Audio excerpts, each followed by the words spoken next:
This is God's instruction and promise to Abraham. Ang sabi ng Diyos kay Abraham, start ko na ng verse 1. The Lord said to Abram, leave your native country, your relatives, your father's family, and go to the land that I will show you. I will make you into a great nation. I will bless you and make you famous, and you will be a blessing to others. I will bless those who bless you and curse those who treat you with contempt. All the families on earth will be blessed through you. Purihin ang Diyos. May the Word of God impress to our hearts. Kaibigan, can you please repeat after me? Sabihin mo lang, I'm saved. I'm blessed. I'm home. Wow! Hayaan natin na tulungan tayo ng Holy Spirit sa ating paglalakbay sa espiritual nating pagpasok sa place of safety, sa dimension ng standard ng ating Panginoon. Napakahalagang makabalik tayo dun sa original, sapagkat sa panahon pong ito na ang mundong ito ay hindi na talaga safe mabuhay. Contaminated ang hangin, contaminated ang ating paligid, kaya siguro tayo ay pinadalhan ng Diyos ng ganitong virus na nakakamatay para mag-soul search tayong lahat. At balikan natin yung gusto ng Panginoon Diyos, yung kalooban ng Diyos. Dahil nga sa sobrang busy na ng tao, sa sobrang focus na sa mga bagay na pangmundo, medyo nawala na tayo ng time sa presensya ng Diyos. At on my part, as a preacher, as a teacher of the Word of God, ay opportunity rin sa akin na iparating sa kanyang mga anak ang nasa kanyang puso.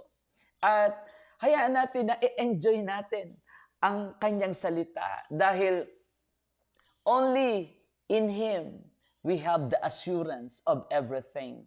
Because we know if we are in Christ, no power of hell will prevail against us. Yun ang kanyang pangako. Walang anumang kapangyarihan ng impyerno ang makapananaig sa kanyang iglesia o sa kanyang bayan, sa kanyang pinili, sa kanyang minamahal. Ngayon na nananaig ang virus, sakit, kahirapan, kamatayan, gera, at paglalaban-laban, at iba't iba pong sakuna na nangyayari sa buong daigdig.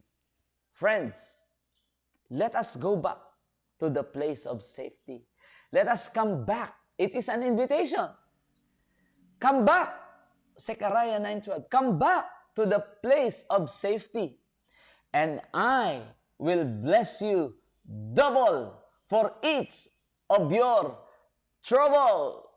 Ang tagal na nating nagtatrabaho. Ang tagal na nating gumagawa. Ang tagal na nating nagpaplano. Ang tagal na nating nag-iisip. Ang tagal na nating dumidiskarte. Kung napapagod ka na, parang sa tingin mo, parang wala pa rin nangyayari. Parang hirap pa rin. Parang hirap pa rin ang kalooban mo. Kulang pa rin. Bakit? Kasi gusto ng Diyos ipaalam sa'yo. At ipinapaabot muli. Ulitin ko this is one of the most powerful verse that I received from God this 2020. Come back to the place of safety, and I will bless you double. So ito na po, kung naghahanap ka ng blessing, ito na yon. Kung naghahanap ka ng promotion, ito na yon. Naghahanap ka ng deliverance, this is it. naghahanap ka ng favor, naghahanap ka ng ulan ng pagpapala, this is it. We will all together go back to that place of safety. Pinag-aralan natin ang Garden of Eden. At you yourself can go back to our study, to our messages, and see to it how God dearly loves His creation. Hanggat maaari nga para di ba pag mayayaman, yung mga anak nila, kahit lamok, ayaw nilang madapuan. Di ba? Ganon magmahal si Lord. Ganon siya umibig. Ganon siya mag-alaga. Kailangan lang makabalik tayo doon sa lugar na gusto niya. Doon sa kanyang direksyon. Kaya sabi niya, kapag siya ang ginawa mong pastol, hindi ka na magkukulang. Psalm 23, di ba? Aakayin ka niya sa mainam na pastulan. At sang-ayon sa pangako na kanyang binitiwan sa matuwid na landasin, doon niya tayo inaakay. Sa harapan ng kanyang lingkod, siya may handang dulang, ito'y ginagawa niyang nakikita ng kaaway. Nalulugod siya na ikaw at ako, ang ulo natin ay kanyang langisan. Pati ng ating mga lalagyan ay kanyang pinaaapaw. Tunay na ang pag-ibig niya at ang kanyang katapatan, ang pagpapala niya at ang kanyang kagalingan, pagliligtas at kapuspusan, sa atit tataglayin habang tayo nabubuhay. At doon, sa place of safety, doon tayo mananahan. Psalms 23, 1-6. Ang linaw-linaw niyan, mga minamahal kong kapatid. But today, let us go back to our topic. Listen again, my dear beloved, because today's message is very important. This is very revealing. This is what God wants you to truly understand dahil itong tatlong puntos na ito, I do not know how long we will talk about this, but in this part 5 of our place of safety, ang ipinararating sa ni Lord ngayon, I'm saved, I'm blessed, I'm home. As we go back to our salvation experience to God, paano ba tayo naligtas? Diba sabi doon, unless a man is born again, he cannot see the kingdom of God. Unless we are born of the Spirit, we cannot enter. Because those who are born of the Spirit is Spirit, but those who are born of the flesh is flesh. So, ngayon po tayo ipinanganak sa Espiritu, napakahalagang yung espiritual na buhay, yun ang ating laging pinalalakas. Dahil ang lahat ng pagpapalang darating sa'yo, galing yan sa Diyos na Espiritu. And because He is Spirit, nakikipag-connect siya doon sa ating Espiritu. And the way He connect to us in Spirit is through His Word, by the power of His written and spoken Word. So, atin pong binubulay yung written at akin namang pinopronounce yung spoken word. Itong combination ng written and spoken, this will bring heaven. This will bring the fullness of God.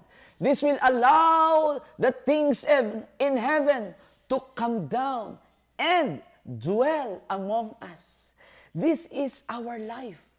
Because we believe that this God who reveal all His promises is faithful. Wala siyang binitiwang salita na hindi niya gagawin. Wala siyang sinabing pangako na hindi niya i-fulfill. Hindi siya tao na minsan ay nagsisinungaling. Wala tayong matatagpuang anumang bagay na sinabi ang Diyos na hindi mangyayari. Everything that God promised will surely come to pass because this is God's Word. Now, balik tayo mga kaibigan dun sa ating topic. Una natin pag-usapan, I'm saved. Understand this fully, my dear beloved, so that all of us together may understand how God processed this salvation. Nang sinabi ng Diyos, balik tayo sa ating text, God says to Abraham, leave your native country and your father's family. Ano ibig sabihin nito, mga kapatid? Pakinggan nyo mabuti para tayo ay magkalinawan. Kasi, ang sabi ng Bible, pag ikaw ay connected kay Christ, lahat ng blessing ni Abraham punta sa atin. No? At alam po natin na kinakailangang selyado, kailang anak ka ni Abraham, sabi ng New Testament, kapag anak ka ni Abraham, aba, ay talagang ikaw ay konektado kay Kristo. Pag konektado ka kay Kristo, sigurado ang kaligtasan. Paano nangyari ito? Linawin natin, mga kapatid, ha? Pinalisan ng Diyos si Abraham sa kanyang native country. Spiritual natin, ha? Kasi sa literal, talagang nangyari yon. Iniwan ni Abraham. Ngayon, hindi natin siya babasahin bilang history. Basahin natin siya bilang now word. Ano yung message nito sa ating panahon? Ano yung now revelation na gusto ng Diyos ipakita sa atin sa spiritual dimension? Because we are living in the Spirit of God. Parang ganito yon. Ang background kasi, ang ama ni Abraham na si Terah, sumamba na kasi sila sa iba't ibang Diyos. Pinalitan na nila yung nag-iisang Diyos ng iba't ibang Diyos. Diyos na nahahawakan, Diyos na nakikita, Diyos na naaamoy, Diyos na nabubuhat. Naging ganyan na ang kanyang family, yung kanyang kinabibilangang pamilya. Kumbaga, naging idolatrous. Ang instruction ng Diyos sa kanyang ama, papunta doon sa Kanaan. Nag-stay po siya doon sa Haran kasi namatay yung kanyang anak na si Haran, para bang masyado niyang dinamdam, doon na siya. Kaya naging idolatrous po sila doon. Yun po ay sabi ng Joshua chapter 24 verse 2. Pabasahin niyo yan. Pwede niyong ilista. Ngayon, nung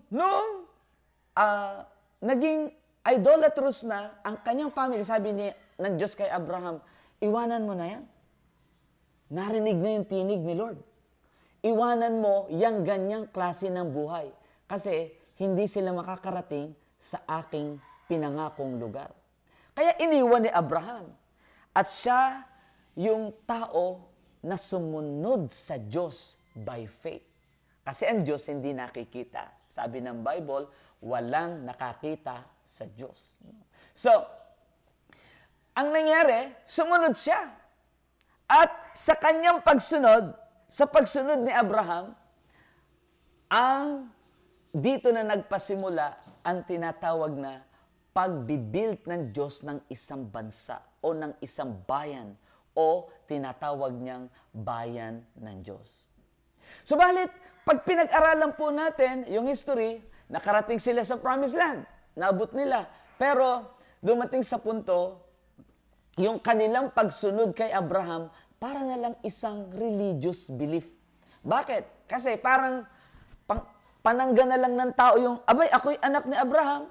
Abay, ako'y connected kay Abraham. Kasi noon, pag sinabing anak ka ni Abraham, ligtas ka. Pag sinabing anak ka ni Abraham, abay, nasa place of safety ka. Pag sinabing anak ka ni Abraham, abay, lahat ng blessing nasa sayo. Pero nung bumaba si Jesus, sabi ni Jesus sa Matthew chapter 3, verses 8 up to 9. Sabi niya doon, prove by the way you live that you have repented of your sins and turned to God.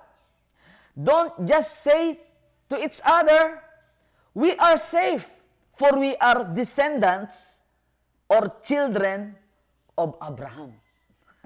Tingnan ha? That means nothing. For I tell you, God can create children of Abraham from these very stones. Ang mentality ng tao, pag sila'y na kay Abraham, We are safe. So ngayon, dumating si Jesus Christ. Iniaayos niya yung tao kasi akala nila nasa place of safety pa sila. Yung pala, medyo yung kanilang pinaniniwalaan malayo na sa hulog. No? Kumbaga, dumarating na ang iba't ibang distraction, medyo wala na sa alignment. Ini-align, kaya bumaba si Jesus Christ para yung paniniwala ng tao ay i-focus ngayon doon sa Diyos na talagang makapagliligtas sa kanila, hindi lang katawan, hindi lang kaluluwa, pati espiritu. At yun ay ang ating Panginoong Hesukristo. Ngayon, bago natin makita yung kaligtasan, yung talagang picture ng salvation, siyempre, ganito yun. Babalik tayo doon sa kung saan bumagsak yung tao. Saan ba bumagsak ang tao? Pakinggan niyo mabuti ha.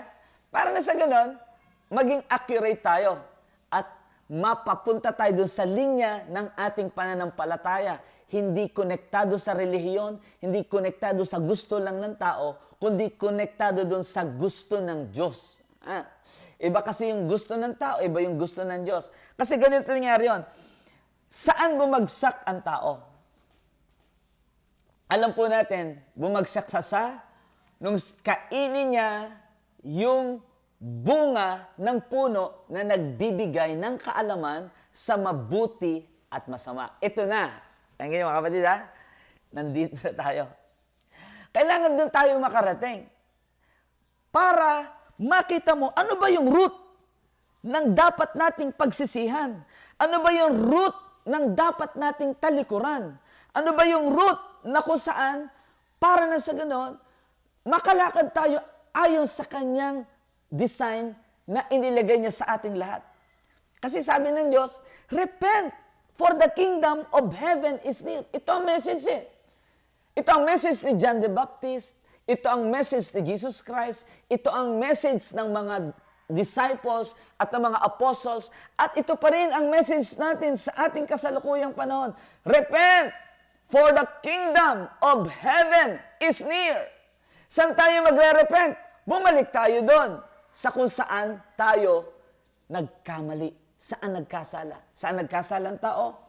Kinain niya yung binhi, yung seed, yung bunga ng puno na nagbibigay ng kaalaman sa mabuti at masama. Paano natin ito i-connect sa ating kasalukuyang panahon? Ito ang problema ngayon ng tao. Ginagawa ng tao kung ano ang gusto niya. Kung gusto niyang magpapalit ng kasarian, magpapapalit siya ng kasarian. Kung gusto niyang mandaya, kung gusto niyang pumatay, kung anong gusto ng tao, sabi niya, ang Diyos naman ay mahabagin. Ayan. Ang Diyos naman ay maunawain. Totoo naman po yun. Pero maraming tao, ang alam lang nila, inuunawa sila ng Diyos. Pero kahit kailan, hindi nila inunawa ang Diyos. Kaya nga may ganitong pag-aaral para maunawaan natin, malaman natin ang kalooban ng Diyos.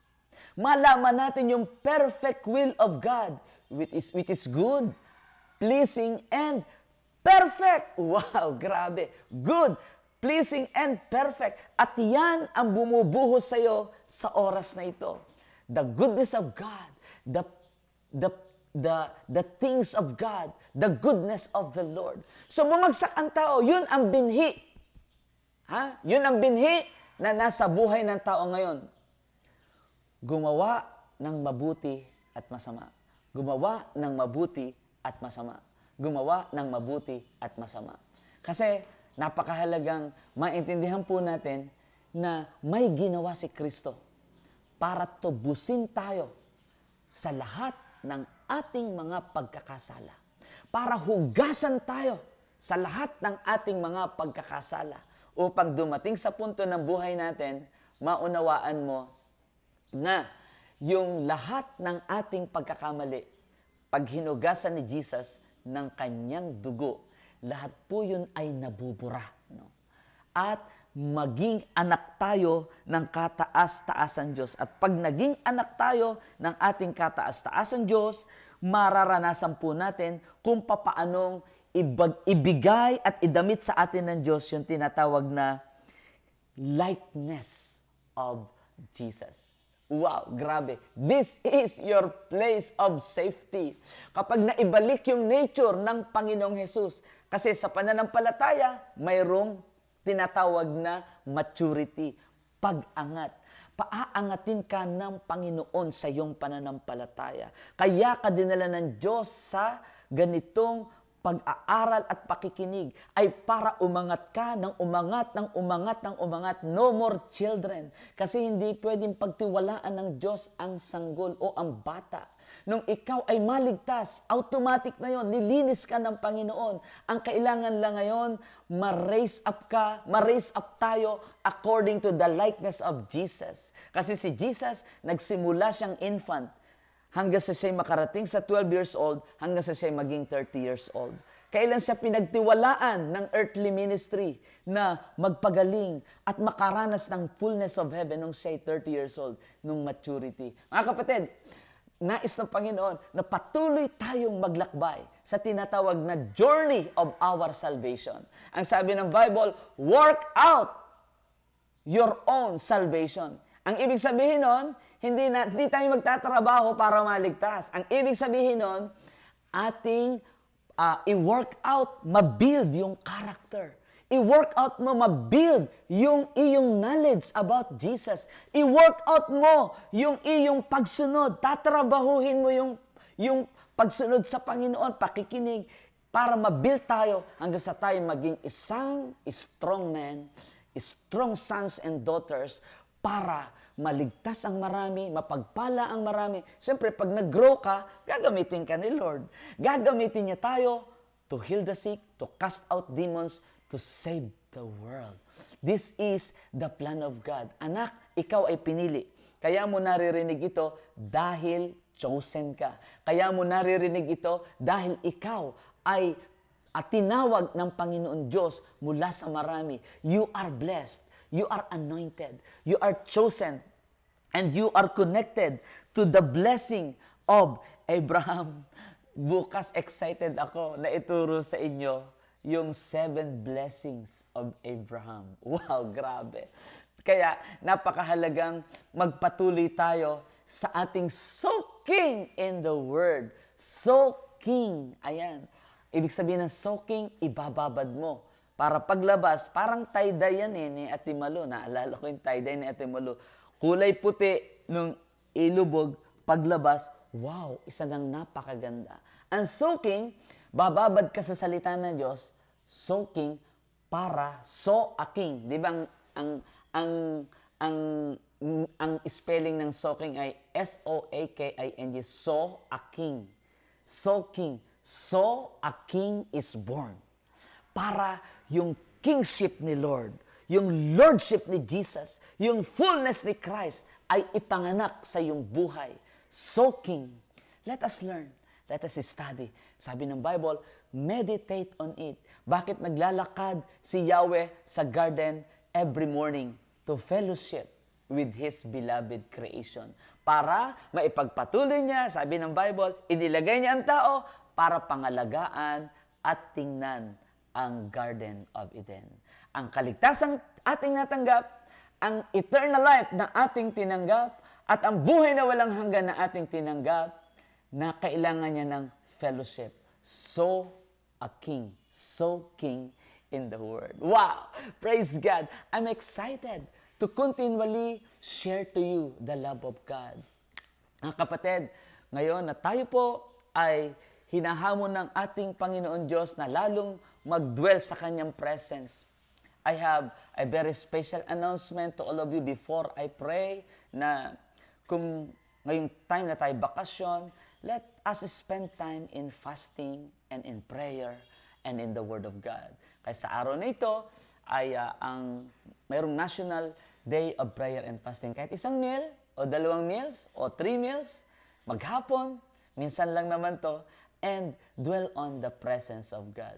Mamaya, mayroon akong very special announcement for everyone regarding nga do sa napanaginip ng Mami Kleng, at I want everyone to understand this. But before that, let me pray for you. Pwede mong itaas ang iyong kamay, pwede mong i-touch sa screen, pwede kang lumuhod, pwede kang yumuko, pwede kang pumikit lang. Just in an attitude where you think you can please God. Hallelujah. Let me pray for you. Father, thank you so much for your glorious word this morning. Salamat sapagkat muli mong ibinuhos ang iyong presensya, ang iyong kapangyarihan, ang iyong pagliligtas. Salamat, O God, sapagkat muli mong nilinaw sa aming lahat na napakahalaga ng mga salita ng buhay na magpapaunlad sa kaligtasan na aming tinanggap galing sa iyong salita, galing sa iyong dugo, galing sa iyong sakripisyo. Heavenly Father, I pray for all my beloved brothers and sisters. Today, receive your portion. Receive your strength. Receive your healing right now. Receive your deliverance in the name of Jesus Christ of Nazareth.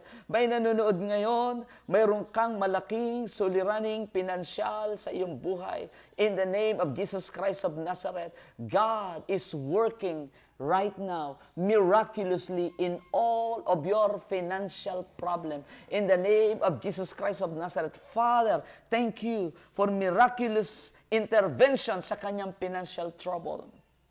Mayroon kang hinihingi para sa iyong anak na ngayon ay parang hindi mo mapasunod o ayaw sumunod sa iyo, maging sa iyong pananampalataya. Let me pray for your children right now. Father, touch the children of your beloved right now. Salvation come to the family of my brothers and sisters right now. We bless the Philippines. We bless the Filipino people. We bless the whole world. We bless Asia. We bless the whole America, Canada, Australia, Africa, Europe. Oh God, we rededicate to you this planet Earth, for this is yours. Thank you, Father. May your name be kept holy, exalted, and glorified forever. In Jesus' name, everybody says, Amen and Amen and Amen. Alam niyo, napakadali ng 30 minutes, pero hayaan natin na yung 30 minutes ay maging treasure natin at ating i-enjoy, no? I-share naman kung mayroon kang naranasan, kung alam mo na pagpala ka, comment lang. Sabihin mo, I'm blessed, I'm healed, I was changed, I was promoted, I was convinced to love God, to honor Him, to meditate on His Word, and to listen to His Word. So whatever experience you have received from the Lord, just comment and share. Paki-share naman po kasi kailangan nating magtulong-tulong upang ang salita ng Diyos ang siyang makarating sa buong mundo, mawala ang salot at mawala ang gawa ng kaaway at tayo lahat ay manatili sa place of safety. God bless you, and may the love of the Father, the blessing of Jesus, and the power of the Holy Spirit be upon us all. I love you all. God bless.